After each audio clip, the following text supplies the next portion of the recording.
Hi guys, in this video I'll show you how to fix TikTok video under review problem. So how can you fix that? First of all, open your TikTok account and just go inside your profile and click on these three lines and get into the settings and privacy.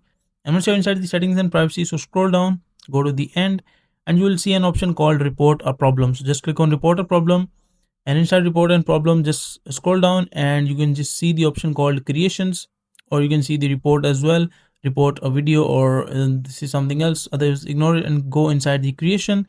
And inside the creation just click on posting videos, video missing, or you can see, let's say, video missing or posting videos, doesn't really matter, just open the issue and just click on others. And once you click on others, so click on need more help, and they will ask you to, like, as you can see, they are asking for further the click on account, or you can just click on post depending on like what is your problem. And if you're not like able to see the option, just make sure to keep clicking on the options until you see the option to talk to their direct agent.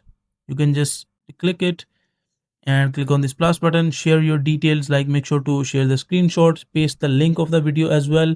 And once you paste the link, after that the team will contact you, and after that hopefully they will be able to help you and fix your problem regarding your video review. You can just write down that the video is under review, it is not being removed or processed or visible to the audience, so kindly help me fix that issue, and they might be able to help you. So that is a simple and easy process of how you can fix that.